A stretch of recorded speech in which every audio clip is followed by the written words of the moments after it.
আমাদের সংস্কৃতি, আমাদের সংস্কার সর্বদা থাকবে আমাদের সাথে। ভারতের মহান গ্রন্থ আর কাব্যের সম্পূর্ণ সংকলন। সাবস্ক্রাইব করুন তিলক। পুতনা, তুমি আমাকে আপন ভাই স্বীকার করেছ। আজ আমার তোমার সহায়তার আবশ্যকতা আছে। আপনি আজ্ঞা দিন, পুতনা আপন প্রাণ বিসর্জন দিয়েও ভাইয়ের সহায়তা করবে। তো এই মুহূর্তে গোকুলে যাও, আর ওখানে নন্দর ঘরেতে এক নবজাত শিশু আছে। শুনেছি যে ওর জন্ম আজ থেকে 7 দিন আগে যশোদার গর্ভ থেকে হয়েছে। তবে আমার পূর্ণ বিশ্বাস যে আকাশবাণী অনুসারে যে আমার কাল হয়ে আসবে ওই বালক। আমি মথুরা থেকে আসছি। আমার পতি এক শ্রেষ্ঠ বিদ্বান আর পরম সিদ্ধ ব্রাহ্মণ। উনি যে দিব্যচক্ষুতে দেখে আমাকে জানালেন যে নন্দরায়ের ঘরে এক মহান আত্মা পুত্ররূপে জন্ম নিয়েছেন, যার দর্শন বড়ই মঙ্গলময় হবে। স্বাগতম, আসন গ্রহণ করুন। তপস্বীপতির সহায়তার কৃপাতে আমার 2 সিদ্ধি প্রাপ্ত হয়েছে। তার থেকে এক তো হলো এই যে আমার আশীর্বাদ কখনো নিষ্ফল হতে পারে না। দ্বিতীয়টি এই যে আমার এই স্তন থেকে নিরন্তর অমৃত রস ঝরতে থাকে, যা পান করলে তোর পুত্র অমর হয়ে যাবে।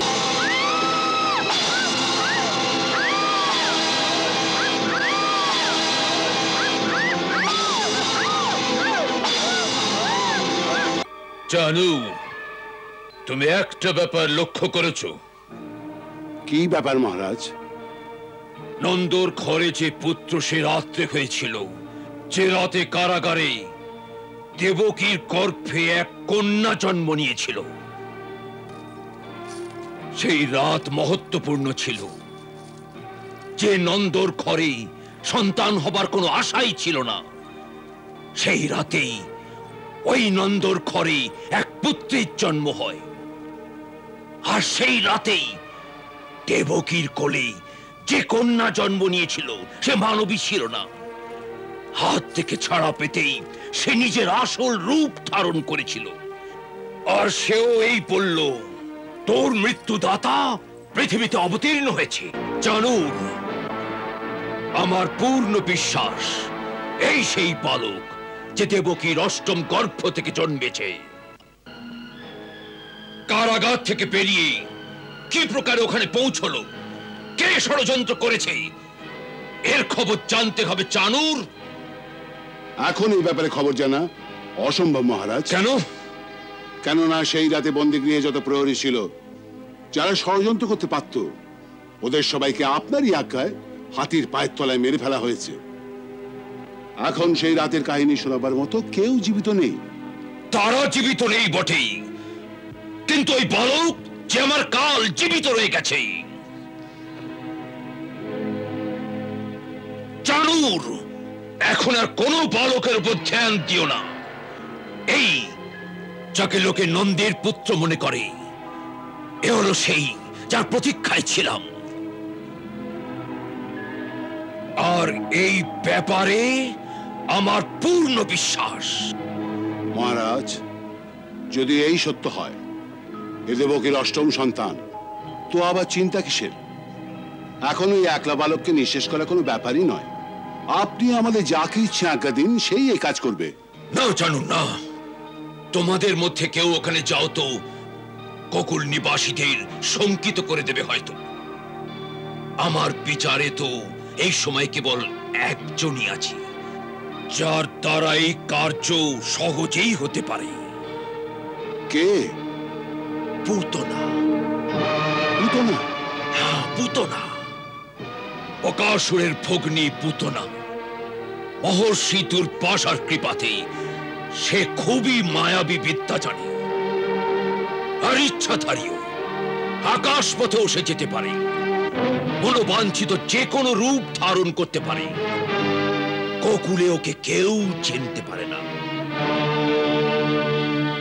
বকাসুর, তুমি আজ গিয়ে পুতনাকে আমার কাছে আসবার জন্য বলো। তোমার সঙ্গে আমার যুদ্ধে সে আমায় আপন ভাই পাতিয়ে তোমার প্রাণ রক্ষা করেছিল। সেই সম্পর্ককে মনে করানোর সময় এসেছে। ওকে বলো তোমার ভাইয়ের তোমার সাহায্যের প্রয়োজন হয়েছে, আর ওকে কিছু বলো না। আমার কাছে আসার পর আমি ওকে বুঝিয়ে দেব যে এই বালকের হত্যা কিভাবে করতে হবে। যাও। আসুন।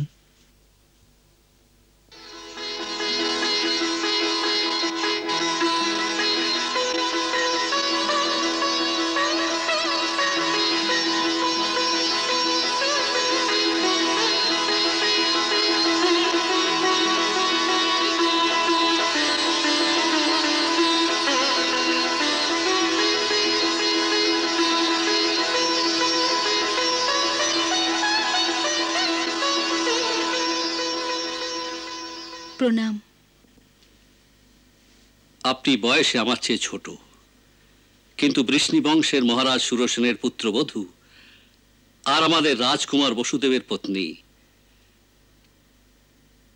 তাই আপনি নয়, আমার আপনাকে প্রণাম করা উচিত। আপনাকে স্বাগত জানাই গোকুলপতি। গোকুল সব কেমন আছেন? আর আর যশোদা বৌঠান কেমন আছেন? প্রভুর কৃপায় সবাই কুশলে আছেন। আর ওই আসুন, ভেতরে কক্ষে যাওয়া যাক। আসুন।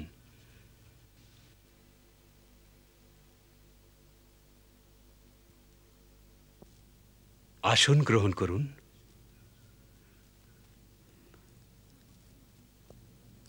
সর্বপ্রথম আপনাকে পুত্রজন্ম উপলক্ষে অভিনন্দন জানাই। ধন্যবাদ।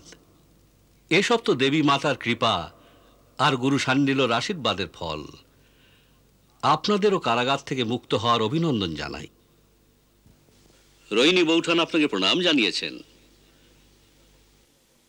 আর বন্দি গৃহ থেকে প্রত্যাবর্তনের শুভ অবসরে অভিনন্দন জানিয়েছেন। রোহিণী দিদি স্বয়ং কুশলে আছেন তো? আর আর ওর পুত্র?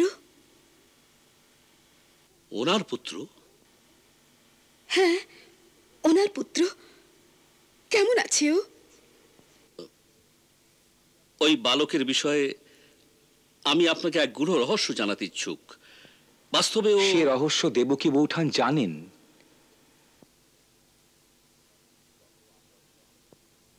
মহর্ষি গর্গ আপন দিব্য দৃষ্টি দ্বারা সবকিছু দেখে নিয়ে রাজকুমার বসুদেবকে সব রহস্য বুঝিয়ে দিয়েছিলেন।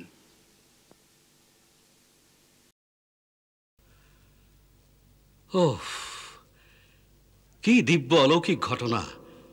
আমরা তো অবাক হয়ে গিয়েছিলাম। রোহিণী বৌঠান তো কিংকর্তব্য বিমূঢ় হয়ে হতচকিত হয়ে পড়লেন।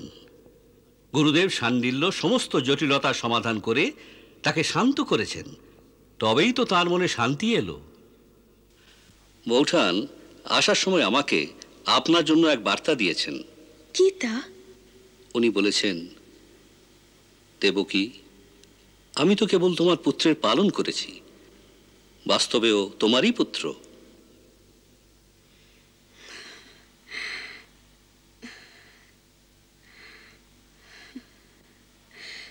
কত উদার দিদি, যে ওর কোলে খেলা করছে ও যে আমারই সপ্তম পুত্র, এই শুনে আর বাকি সব পুত্রের মৃত্যু ভুলে গিয়েছি। এমন লাগছে যে আমার হৃদয়ের ক্ষত সব ঠিক হয়ে গেছে। বৌঠান তো পুত্রকে সঙ্গে নিয়ে আপনার কাছে আসার প্রস্তুতি নিচ্ছিলেন। বালককে এখানে আনতে চাইছিলেন? হ্যাঁ। না না, ওকে বলুন কখনো না করতে। কংসভ্রাতার কানে যদি খবর পৌঁছয় কি আমার এক পুত্র জীবিত আছে, তো ওকে আর জীবিত রাখবেন না। রোহিণী দিদিকে বলবেন কেউ আপনারই পুত্র, আমার কেউই নয়। ভুলেও দিদি যেন না বলেন কি আমি ওর কেউ হই, অথবা দুজনে কোনো সম্বন্ধ আছে। ও আমার না হয়েও জীবিত থাক, ব্যাস ব্যাস, আমার আর কিছুই চাই না। চানুর এখনো পুতনা ফিরল না। মহারাজ, তাকে আনতে বকাসুর স্বয়ং সেই মুহূর্তেই গিয়েছে। সে আকাশমার্গে আসে, সে এক্ষুনি এসে পৌঁছবে। চালু, যদি নন্দরায় আর সাথে মথুরাতি থাকে, সন্ধ্যের আগেও ঘরে পৌঁছবে না। আমি চাই যে যদি ওনার ঘরে পৌঁছানোর আগেই পুতনা গোকুলে নিজের কাজ সম্পূর্ণ করে, তোর সুবিধা হবে। মহারাজ, পুতনা এসে গেছে।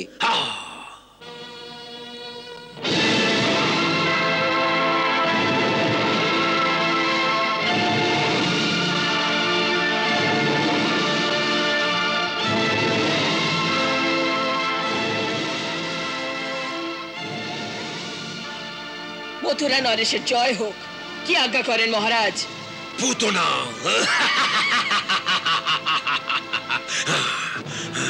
পুতনা, তুমি আমাকে আপন ভাই স্বীকার করেছ।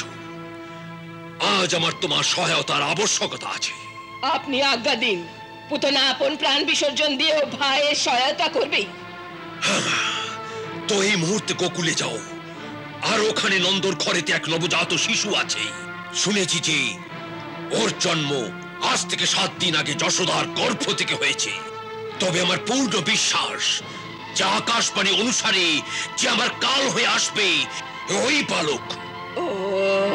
যে কারণে আমি দেবকীকে এত বছর ধরে কারাগারে রেখেছিলাম, কি ছল করে ও সেখান থেকে পালিয়ে গেল জানি না।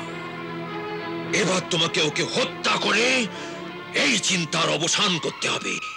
এক নিরীহ বালকের হত্যা, ব্যাস এইটুকুই কাজ ভ্রাতা। এই নিষ্পাপ বালক কোনো সাধারণ বালক নয় পুতনা।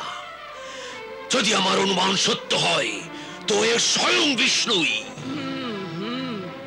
যে দেবতাদের রক্ষা করতে পৃথিবীতে অবতীর্ণ হয়েছে। সেই জন্য এই কাজ হয়তো এত সহজ হবে না যতটা তুমি ভাবছ। বিষ্ণু বড় ছলনাময়, সেই জন্য তোমায় বড় সতর্ক হয়ে ওখানে যেতে হবে। এর আপনি চিন্তা করবেন না, যদি ও ছল করে তো আমি ওকে ছল করেই মারব। সে কি করে? আমার কাছে কালকুট নামের বিষ আছে, এতই ভয়ঙ্কর যে হাত ছুলেই হাত জ্বলে যাবে। ওই কালকুট বিষ আমার স্তনে লাগিয়ে আমি ওর ঘরে পৌঁছবো। এক ধাইয়ের মতো বাচ্চাকে দুধ খাওয়াবো। 2 চুমুক পড়তেই ওর সমস্ত নাড়ি না বিষের ওই ভয়ঙ্কর জ্বালাতে জ্বলে যাবে। উত্তম, অতি উত্তম। পুতনা, তুমি এক্ষুনি যাও। দেবকী নন্দর ঘরে এই সময় শুধু মহিলারাই থাকবে, পুরুষেরা তো গোধূলির সময় ঘরেতে আসবে। আমি আসি তাহলে, আমায় আজ্ঞা দিন। যাও, আর বিজয়ী হওয়া চাই।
দেবীর মতো মনে হচ্ছে। আমাদের সোনাকে দেখার জন্য আকাশ থেকে এসেছে নিশ্চয়ই। চলো, কৌতূহল হচ্ছে এই দেবী কোত্থেকে আসছেন। চলো চলো চলো চলো।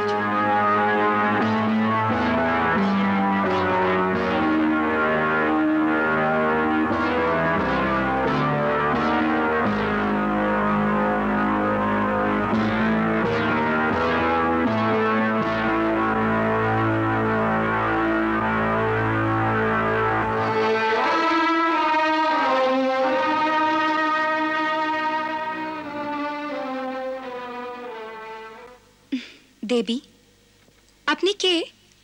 কোথা থেকে আসছেন? আর এখানে আসবার কি বা প্রয়োজন? আমি আপনার কি সেবা করতে পারি? নন্দরানী, আমার প্রয়োজন তো কেবল আপনার পুত্রকে দর্শন করা।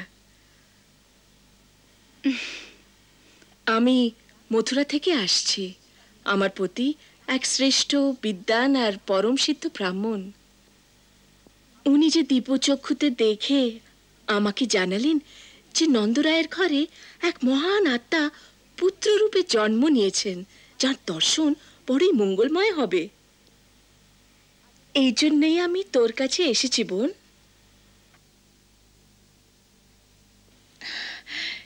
স্বাগতম, আসন গ্রহণ করুন। ধন্যবাদ।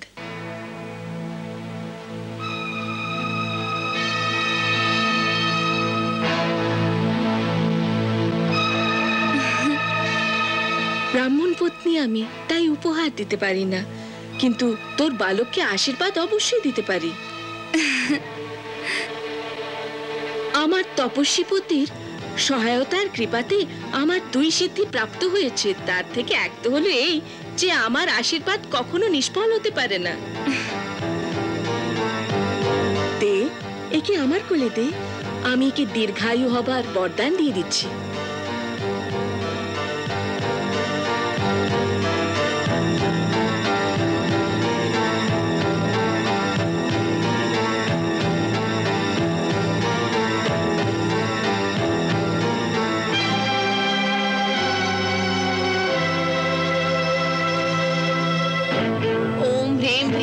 चामुंडा विच्छे नमः। ओम ह्रीं क्लीं क्लीं चामुंडा विच्छे नमः। ओम ह्रीं क्लीं क्लीं चामुंडा विच्छे नमः। ओम ह्रीं क्लीं क्लीं चामुंडा विच्छे नमः।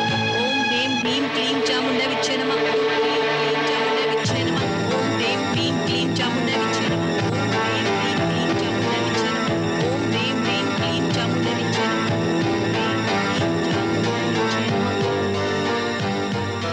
ব্রজরানী, তোমার এই পুত্র কোনো সামান্য পুত্র নয়, এ তো কোনো অনন্য শিশু বলে মনে হচ্ছে, যেন দেবলোক থেকে এসেছে। যশোদা রানী, আমি আরেকটি রহস্যের কথা বলছিলাম না, আমি 2 সিদ্ধি প্রাপ্ত। ওর থেকে দ্বিতীয়টি এই যে আমার এই স্তন থেকে নিরন্তর অমৃত রস ঝরতে থাকে, যা পান করলে তোর পুত্র অমর হয়ে যাবে। আর তাই আমি এর ধাই হয়ে একে আমার দুধ পান করাচ্ছি।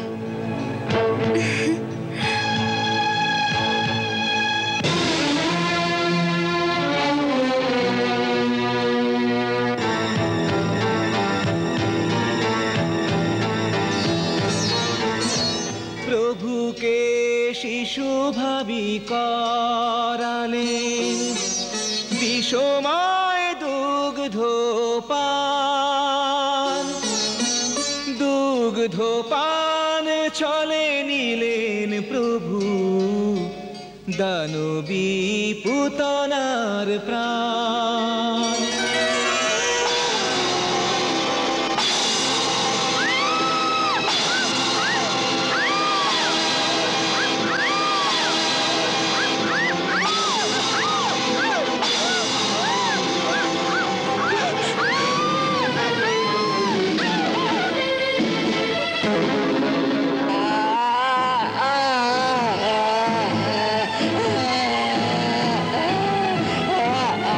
রাক্ষস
সোনাকে নিয়ে এসো, নিয়ে এসো, নিয়ে এসো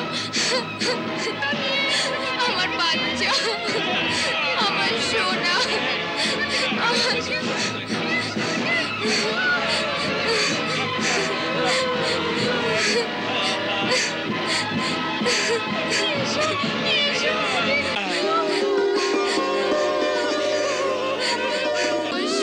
আমার সোনা, আমার সোনা, আমার সোনা, আমার সোনা, আমার সোনা। সব ঠিক হয়ে গেছে যশোদা, সব ঠিক হয়ে গেছে। কি হলো, কি হলো যশোদা? এটা অজ্ঞান হয়ে গেল। কি হলো যশোদা, কি হলো?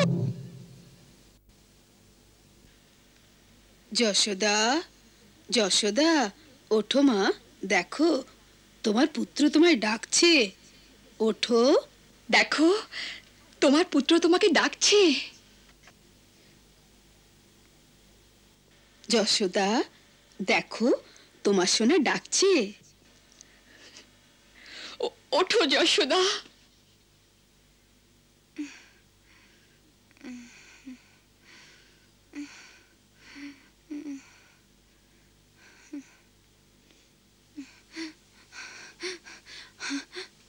আমার সোনা, আমার বাচ্চা কোথায়?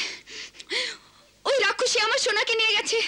আমার সোনা, আমার সোনা। যশোদা কথা শুনো, যশোদা দেখো তোমার সোনাকে, দেখো এখানে, দেখো তোমার সোনাকে।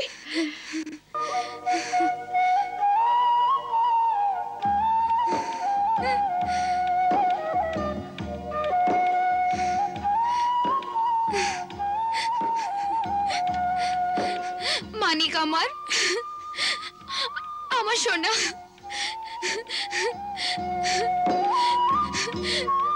কোথায় চলে গেছিলি রে? কোথায় চলে গেছিলি? তোর কিছু হয়নি তো রে? কোথায় চলে গেছিলি? সোনামণি, তোর কিছু হয়নি তো রে? চোট লাগেনি তো সোনা আমার? কিছু হয়নি তো রে? ওই রাক্ষসী কোথায়? ও তো মরে গেছে।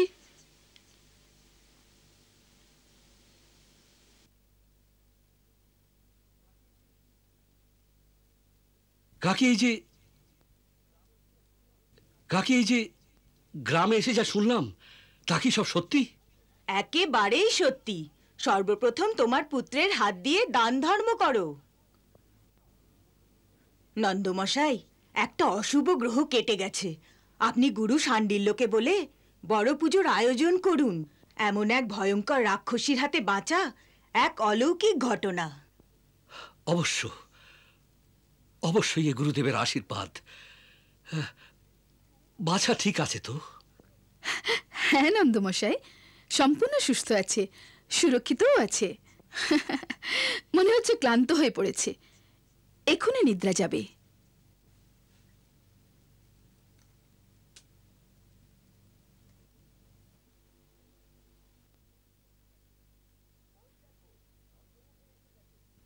ওই দেখো নন্দমশাই এসে গেছেন। প্রণাম। প্রণাম। আসার সময় আমি এরই ছায়া গোকুলের দিকে এগোতে দেখেছি। আমি কি তখন ভেবেছি যে আমারই পুত্রকে তুলে নিয়ে যাবে? তুলে নিয়ে গিয়েছিল, কিন্তু মরলো কি করে তা বুঝতে পারছি না বাপু। ভগবানের লীলা।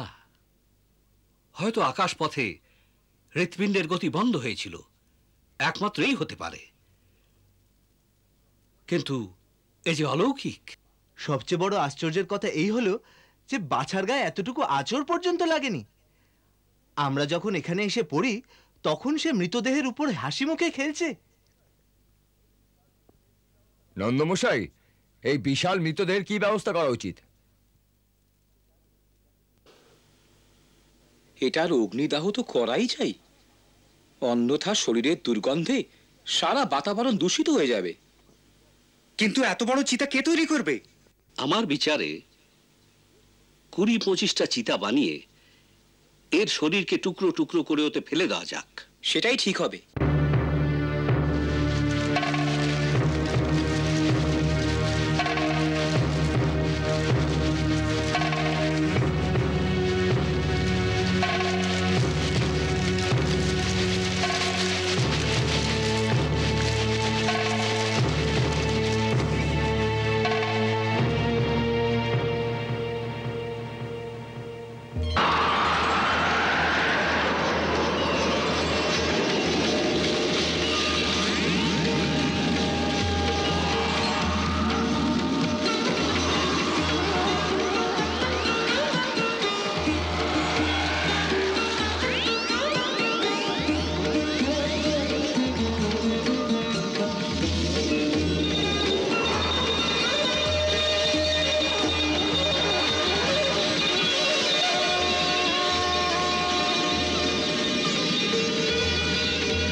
মাতা আসছেন, ওকে স্বাগত জানাই।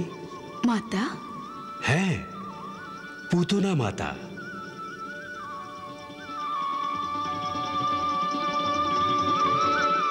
উনি দুগ্ধপান করিয়ে আমার মাতৃপদ প্রাপ্ত করে নিয়েছেন। আমি তো ওর বিগত জন্মেই ওর মাতৃভাবনা স্বীকার করে নিয়েছিলাম। বিগত জন্মে? হ্যাঁ, বিগত জন্মে। কবে? আমার বামন অবতারের সময়। ওই জন্মতেই ইনি দৈত্যরাজ বলির পুত্রী রত্নমালা ছিলেন। যখন আমি বামন অবতার ধারণ করে ওর যজ্ঞশালায় যাই, তখন ওর আমার সেই রূপ অতি প্রিয় লাগে, আর মাতৃত্বের ভাবনা জাগে, ওর ইচ্ছে জাগে। একে দেখার পর মন চায় যে কি পুত্রেরই মতো হৃদয় স্থান দিই, আপন স্তন্যপান করাই। আমি সেই বালিকার হৃদয়ে এক সুন্দর কোমল ভাবনা প্রত্যক্ষ করে মনে মনে সেই প্রস্তাবটি স্বীকার করে নিলাম আর বললাম, তথাস্তু। আর যখন তার পরেই বলিকে দিয়ে প্রতিজ্ঞা করিয়ে আমার ত্রিবিক্রম রূপ ধারণ করলাম আর ওর সব কিছু কেড়ে নিলাম, তখন রত্নমালা আমার প্রতি বড়ই ক্রুদ্ধ হল, আর ওর মনে আরেক শত্রুতার ভাব জেগে উঠল। যদি এই ছলনাকারী আমার পুত্র হয়, তবে ওকে আমি বিষ মিশ্রিত দুগ্ধপান করাবো। আমি ওর সেই ইচ্ছাও স্বীকার করলাম। তাই এই জন্মে একসাথে ওর সেই দুই ইচ্ছাই পূর্ণ হলো। আমায় বিষও দিল আর ওর দুগ্ধপানও করালো। কিন্তু সে আপনাকে এত ভয়ঙ্কর বিষ দিল, আপনার তাতে কোনো রোষ নেই? না রাধে, বিষ তো আমার এমন লেগেছিল যেন মাতা প্রেমপূর্ণ ক্রোধে তার পুত্রকে প্রহার করছেন। তার তো কোনো আঘাতই লাগে না। আর তার সাথে মাতৃদুগ্ধ তো এ ধরিত্রীর অমৃত।